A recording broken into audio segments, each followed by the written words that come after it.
그때 내가 아하와 강가에서 금식을 선포하고 우리 하나님 앞에서 스스로 겸비하여 우리와 우리 어린아이와 모든 소유를 위하여 평탄한 길을 그에게 간구하였으니 이는 우리가 전에 왕에게 아뢰기를 우리 하나님의 손은 자기를 배반하는 모든 자에게는 권능과 진노를 내리신다 하였으므로 길에서 적군을 막고 우리를 도울 보병과 마병을 왕에게 구하기를 부끄러워하였음이라.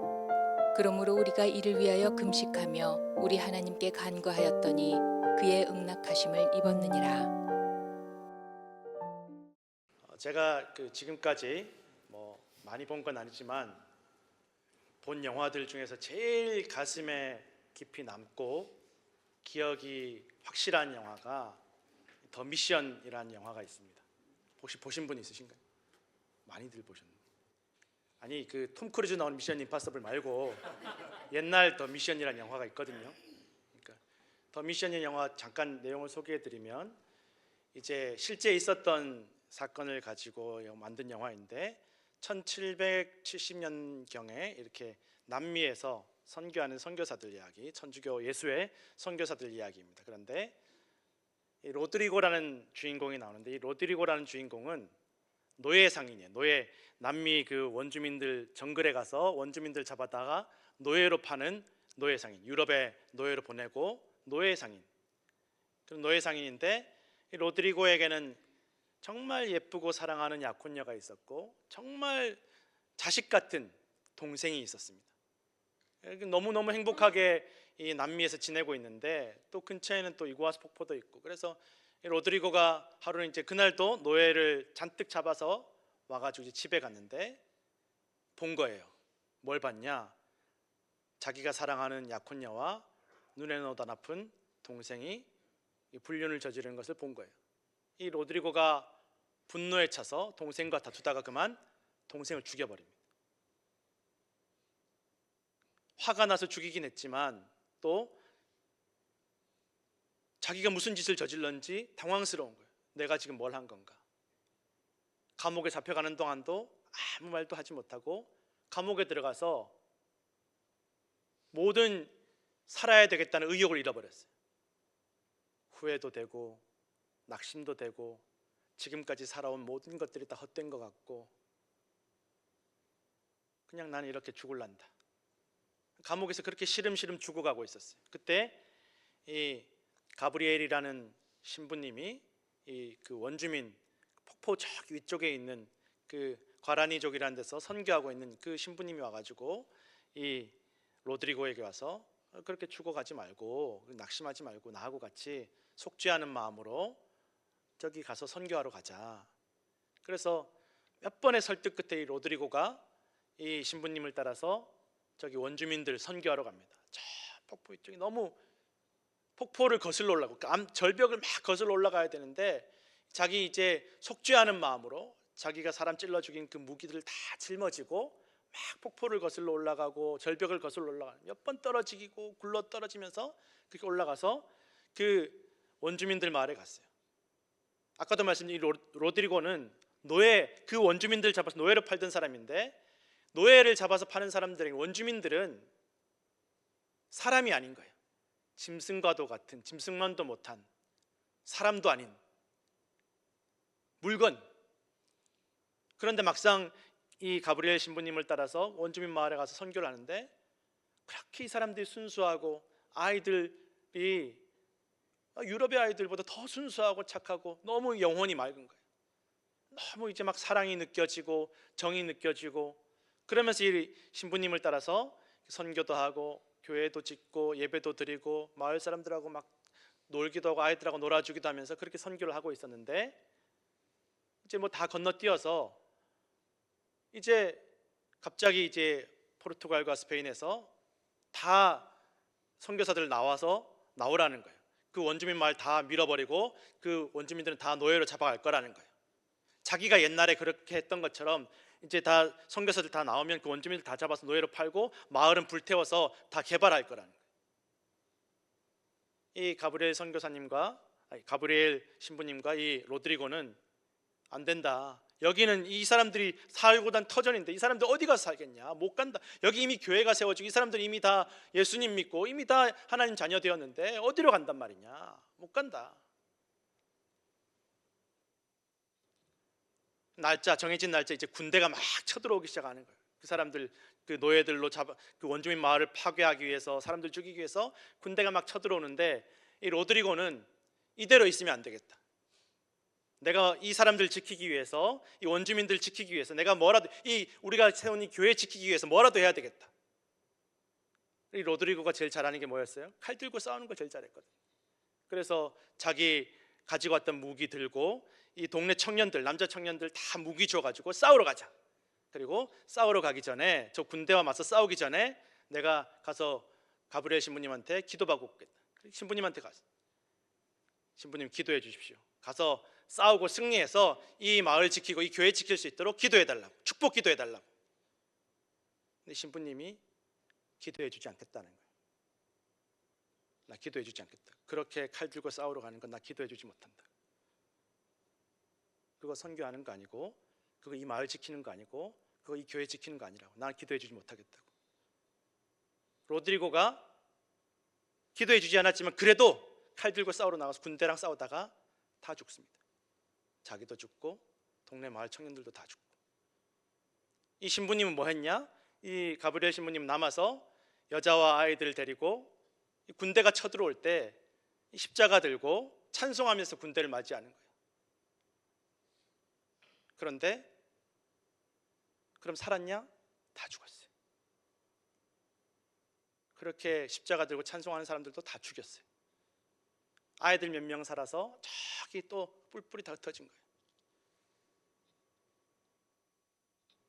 누가 봐도 미련하고 어리석어 보이고, 어차피 그렇게 죽을 거 그냥 축복 기도나 해주고 죽지,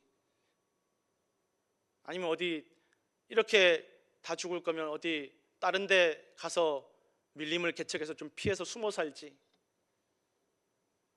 뭐 그렇게 고지식하게 그러다 다 죽나. 사실 저도 이 영화를 감동받으면서 봤지만 사실 처음부터 끝까지 다 불편한 내용이에요. 시작도 불편하고 결말도 불편하고.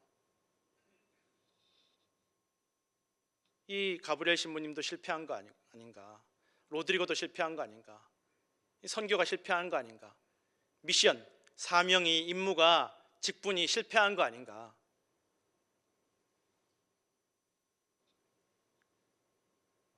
뭐 선교의 역사 보면 이런 일들만 있었던 게 아니라 또 좋은 일들도 있는 거예요. 몇 년, 한 10여 년 전에 인도네시아에 어떤 이제 선교사들이 가서 선교를 하는데, 그 마을에 아주 깡패 같은, 막 무술도 잘하고 호신술을 익혀서 사람들 막 패고 다니는 깡패 같은 청년이 있었는데, 이 청년이 전도받고 은혜를 받은 거예요. 은혜 받고 나서 나도 선교사 돼야 되겠다, 나도 저기 오지 마을에 가서 저기 원주민들에게 선교해야 되겠다 결단하고 신학생이 됐어요. 신학생이 돼서 이제 자기도 내가 이제 목사님 되기 전에 가서 내가 원주민 마을 가서 복음 전해야 돼, 예수님 전해야 되겠다. 그래서 원주민 마을에 가서 복음을 전하려고 찾아갔어요. 찾아가서 간신히 한 집에 초대를 받아서 들어가서 이제 예수님에 대해서 막 이렇게 설명을 하고 있는데, 갑자기 밖에 사람들이 우르르 몰려온 거예요. 보니까 그 마을에 무당이 그 마을의 전체 이 권력을 쥐고 있는데, 그 무당이 온 동네 청년들 다 데리고 무기를 들고 와가지고 저 밖에서 나온 저 선교사 때려잡자는 거예요. 죽이자는 거예요. 쫓아내자는 거예요. 막 웅성웅성거리면서 막 죽이려고 막 와 있는데, 이 신학생이 순간 이것들이 나를 뭘로 보고, 내가 한때 왕년에 지금 너희들 10명, 100명이 달려들어도 내가 나를 다 못 이길 텐데 본때를 보여줘야 되겠다. 그리고 막 내가 왕년에 그런 실력을 한번 발휘해 보겠다 그러고 나가려고 문고리를 탁 잡았는데, 순간 하나님이 그런 마음을 주시더라는 거예요. 내가 대신 싸울 거다. 너는 가만히 있어라. 내가 대신 싸울 거니까 넌 가만히 있어라. 그 마음에 감동을 주시는데, 그래서 이 신학생이 나가서 싸우려다 말고 의자 하나 챙겨서 나갔는데, 그래서 거기 무당 앞에다가 의자를 두고 그 자기를 죽이려고 때리려고 찾아오는 그 사람들 앞에 의자를 갖다 놓고 거기 앉아가지고 나는 너희가 때리든 죽이든 살리든 아무것도 안 하고 나는 가만히 있겠다. 하나님께서 나를 대신해 싸울 거다. 그렇게 딱 선포를 한 거예요. 그러니까 이 무당이 갑자기 뭔 말을 하려다가 목이 컥컥 막히더니만 그 자리에서 죽은 거예요. 그리고 그 마을 사람들이 다 복음을 받아들였대요. 이렇게 보면 이게 진짜 선교의 임무의 사명에 성공한 거 아닌가. 아까 그 오지에서 그냥 군대에 죽은 그 사람들은 다 실패하고 이게 진짜 성공 아닌가 싶습니다. 성도 여러분, 우리가 신앙생활하는 것 어디에 성공이 있습니까? 우리의 사명, 임무, 선교의 성공이 어디에 있습니까? 그렇게 다 몰살당하면 실패한 것이고, 이렇게 좀 갑자기 하나님께서 기적을 베푸셔가지고 막 사람들이 막 늘어나고 많이 믿으면 성공한 것입니까? 열심히 신앙생활 해가지고 막 잘 살고 막 사람들한테 인기도 없고 권력도 없고 그러면 성공이고, 일평생 수고하고 기도했는데 막 힘들어도 기도하고 속상해도 기도하고 하나님 의지했는데 그 힘든 것을 벗어나지 못하고 세상 떠나면 실패한 것입니까? 우리 믿음의 성공, 신앙의 성공, 선교의 성공, 사명의 성공이 어디에 있습니까?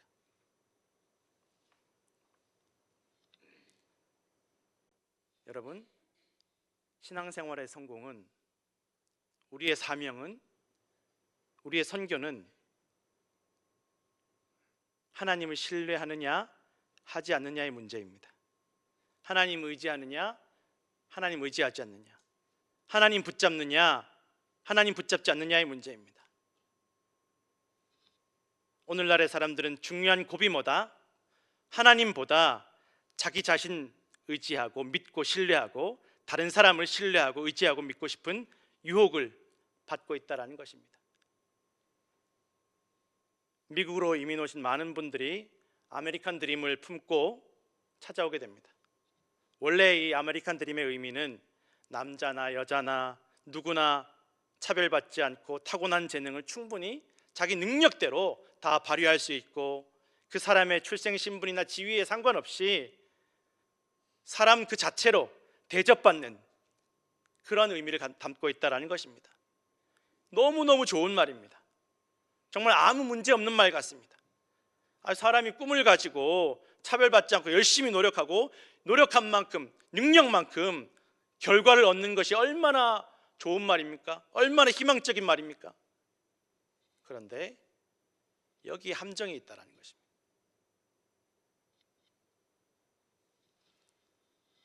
여기에 담겨있는 함정이 무엇입니까? 사람의 가장 큰 힘은 자기 자신의 능력에 있다는 것입니다. 자기 능력으로, 내 능력만큼 당장 눈앞에 결과와 이익을 얻어내고 자기 자신이 발전하고 성공하는 인생이 목적이 되는 것이 함정이라는 것입니다. 성공하지 못하면 다 실패자들이고 사람 취급받지 못하는 것입니다. 성경은 복음의 목적, 사명의 목적, 진짜 사명은 무엇인가? 예수님 십자가의 뒤를 따라 나의 십자가를 지고 나의 목숨을 바치고 희생해서 하나님 의지하고 그래도 신뢰하고 사랑하며 나의 영혼뿐만 아니라 이웃의 영혼, 원수의 영혼까지도 구원하는 것이 진짜 사명이며 진짜 우리 인생의 목적이며 참된 신앙임을 분명하게 말씀하고 있다는 것입니다. 그러니 내 능력으로 내가 발전하고 내가 성공하는 것이 목적이 되면 내가 살기 위해서 다른 사람들의 영혼이 어떻게 되든지 간에 다른 사람들의 생명을 이용하고 희생시키는 일들이 벌어질 수 있음을 우리는 결코 잊어서는 안 된다는 것입니다. 그렇게 사람은 악에 물들어갈 수 있습니다. 원래 아메리칸 드림이 무엇이었습니까? 원래 이 미국으로 건너온 사람들의 원래 그 꿈이 무엇이었습니까? 메이플라워 호를 타고 이 땅에 건너온 사람들 원래 꿈이 무엇이었습니까? 하나님 믿는 거였습니다. 온전히 하나님만 믿는 것이었습니다. 하나님 의지하는 것이었습니다. 고향 땅 버리고 재산 버리고 친했던 사람들 다 떠나서 하나님 의지하기 위해서 아무것도 준비되지 않은 이 땅으로 왔던 것, 믿음 붙잡기 위해서, 믿음 지키기 위해서 목숨 걸고 그 폭풍우 몰아치는 바다를 건넌 것, 그 믿음, 그것이 바로 원래 아메리칸 드림이었습니다. 하나님만 의지하는 것. 그리고 하나님께서는 그 믿음 위에 놀라운 은혜를 부어주셔서 그 응답으로써 이 나라 안에서 자신의 꿈과 재능을 펼칠 수 있고 희망을 가지고 살아갈 수 있는 은혜도 베풀어 주셨음을 기억하시기 바랍니다. 오늘 우리가 읽었던 이 에스라서는 이제 이스라엘 백성들이 나라가 다 바벨론에 멸망하고 70년의 포로 생활 끝에 하나님께서 약속해 주신 대로, 예언하신 대로 이제 고향으로 돌아갈 길이 생겼습니다. 바벨론이 이 이스라엘 멸망시킨 바벨론도 멸망하고, 바벨론을 멸망시킨 페르시아가 이제 너희 돌아가서 너희 하나님 섬겨라, 성전도 짓고 성도 짓고 집도 짓고 다시 너희 고향 땅으로 돌아가서 너희 하나님을 섬기고 예배해라 라고 돌려보내 주었습니다. 70년 만에 돌아갔고 70년 만에 돌아간 그 땅은 아무것도 없었습니다.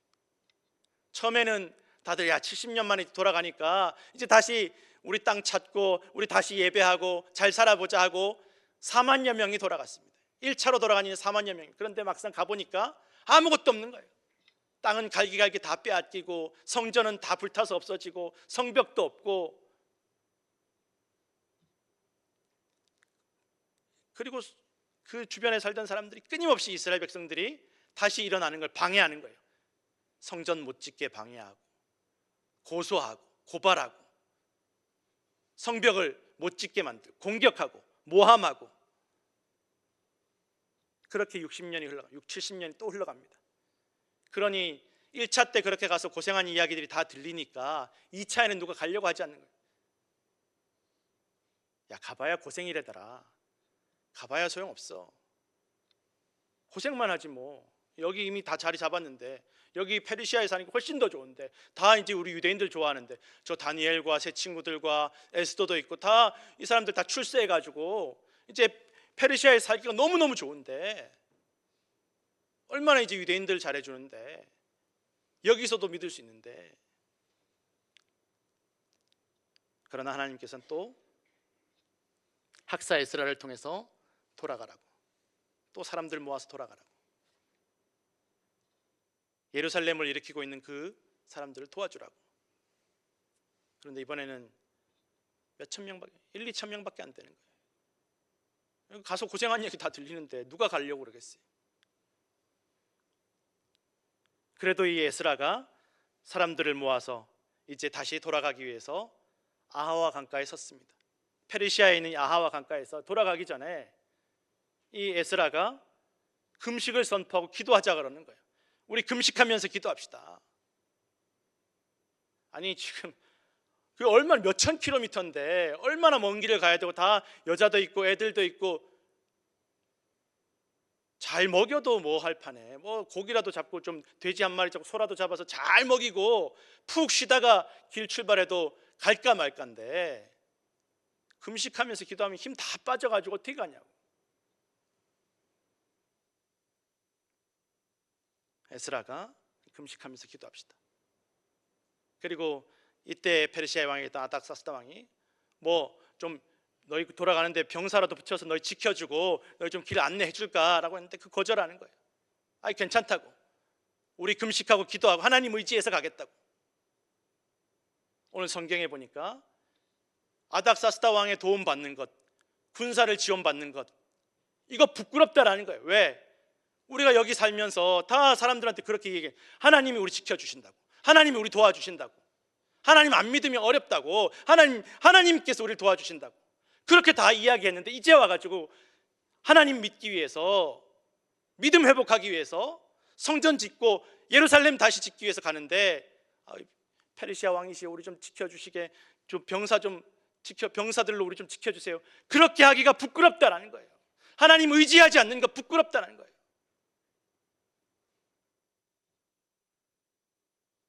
그래서 구하지 않았다는 거예요. 당당하게 우린 하나님께서 우리 지켜주실 겁니다. 하나님께서 우리 도우실 것입니다.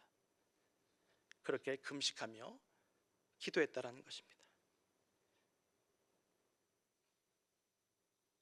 막막하고 답이 없는 길을 떠나야 하는데, 가는 길에 무슨 일이 생길지도 모르는데, 아이들도 있고 누가 중간에 우리를 공격하고 누가 우리를 빼앗고 강도짓을 할지 모르는데, 두렵고 불안하고 걱정되는데, 우리 아이들 잘 갈 수 있을까 걱정되고, 이제 나이 들어서 돌아가기가 걱정되고, 저 먼 길, 힘든 길 가기 걱정되는데, 그 모든 것들 다 하나님께 맡기기 위해서 금식하며 기도하는, 내 육체의 힘을 의지하지 않고, 내 능력 의지하지 않고, 나 자신 의지하지 않고, 그 누구의 사람 의지하지 않고, 페르시아의 왕도 의지하지 않고, 오직 하나님만 의지하기 위해서 금식하며 기도하자라고 선포했다라는 것입니다.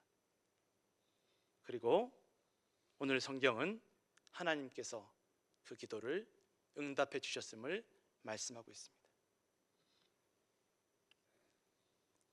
하나님께서 지켜주시고 도와주심으로 그 누구도 도와주지 않았지만, 어떤 군대도 지원받지 못했지만 무사히 예루살렘으로 귀환하게 되었습니다. 요한계시록 21장 3절에서 4절 말씀 함께 읽겠습니다. 내가 들으니 보좌에서 큰 음성이 나서 이르되, 보라, 하나님의 장막이 사람들과 함께 있음에 하나님이 그들과 함께 계시리니 그들은 하나님의 백성이 되고 하나님은 친히 그들과 함께 계셔서 모든 눈물을 그 눈에서 닦아주시니 다시는 사망이 없고 애통하는 것이나 곡하는 것이나 아픈 것이 다시 있지 아니하리니 처음 것들이 다 지나갔음이러라. 아멘. 코로나가 지나고 많은 교회들과 성도들이 회복하고 있습니다. 돌아오고 있습니다. 돌아가고 있습니다. 많은 교회들도 성도들도 어떻게 하면 좀 더 회복하고 부흥할 수 있을까? 어떻게 하면 다시 성도들이 돌아올까? 어떻게 하면 다시 모여서 예배할까? 어떻게 하면 다시 뜨거운 믿음 회복할까? 고민하고 있습니다. 이렇게도 해보고 저렇게도 해보고, 어떻게 하면 사람들 붙잡을까? 어떻게 하면 사람들 불러 모을까? 고민하고 있습니다. 예수님께서 공생의 기간 동안 항상 알고 계셨습니다. 이 땅에서의 예수님의 사명이, 이 땅에서 예수님의 선교가, 이 땅에서 예수님의 마지막이 어떻게 끝날지를 분명하게 알고 계셨습니다. 기적도 베푸시고 수천 명도 먹이시고 죽은 자도 살리시고 병든 자, 귀신 들린 자 고치시고, 수많은 사람들이 예수님 따라다니고 수천 명 사람들이 예수님을 왕으로, 이제 예수님 왕이 될 거라고 예수님 찬양하고 예수님 높였습니다. 예수님이 우리의 메시아이고 왕이 되시고 구원자라고 그렇게 따라오지만, 결국 마지막 목적지는 십자가라는 것 예수님 알고 계셨습니다. 그렇게 따라다니고 그렇게 찬양하던 이들이 다 배신하고 다 떠나고 결국은 다 외롭고 비참하게 될 것을 알고 계셨습니다. 그러나 예수님은 걱정하거나 근심하거나 두려워하거나 불안해하지 않으셨습니다. 속상해하지 않으셨습니다. 다 떠나가도, 직접 불러 모신 12명의 제자들 다 떠나가도 하나님께서 항상 함께 하실 것을 믿고 의지하고 계셨습니다. 요한복음 18장 32절에서 33절, 16장, 요한복음 16장 32절에서 33절 말씀 함께 읽겠습니다. 보라, 너희가 다 각각 제 곳으로 흩어지고 나를 혼자 둘 때가 오나니 벌써 왔도다. 그러나 내가 혼자 있는 것이 아니라 아버지께서 나와 함께 계시느니라. 이것을 너희에게 이르는 것은 너희로 내 안에서 평안을 누리게 하려 함이라. 세상에서는 너희가 환난을 당하나 담대하라. 내가 세상을 이기었노라. 아멘.